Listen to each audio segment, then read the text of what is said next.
விஷா டிலைட்டில் வந்து ஐஸ்வர்யம்னு ஒரு எண்ணெய். இந்த தீப எண்ணெய் பார்த்திங்கன்னா லக்ஷ்மி கடாட்சத்தை கொடுக்கக்கூடிய மூலிகைகள் அப்படிங்கிறது சித்தர்கள் ஆசிரியப்பட்டு இதெல்லாம் லக்ஷ்மி கடாட்சம் கொடுக்கக்கூடிய மூலிகைகள்லாம் இதில் சேர்க்கப்பட்டு தயாரிக்கப்பட்ட இந்த தீப எண்ணெய்.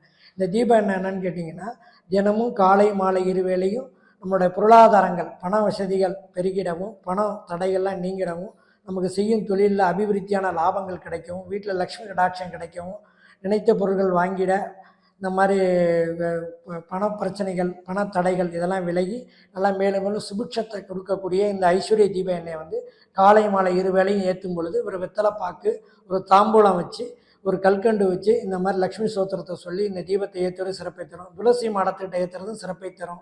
பெருமாள் கோயிலில் போய் ஏற்றுறது தாயார் சன்னதியில் ஏற்றுறது மிக சிறப்பை தரும். இந்த தீப எண்ணெய் வந்து நிலவசப்படியில் விளக்கு ஏற்றுறது இன்னும் மிக மிக பலனை தரும். காலை மாலை இருவேளையிலையும் இந்த ஐஸ்வர்ய எண்ணெய் ஏற்றுறது சகல விதமான ஐஸ்வர்யங்களையும் வீட்டோட நிலையை வந்து உயர்த்தக்கூடிய தன்மை இந்த ஐஸ்வர்ய தீபத்திற்கு உண்டு. அதில் அனைத்து விதமான பண கஷ்டங்கள் மன கஷ்டங்கள் தீர்ந்து மேலும் மேலும் லக்ஷ்மி கடாட்சியம் பெறத்துக்கு இந்த தீப எண்ணெய் ஏற்றுறது மிக சிறப்பை தரும்.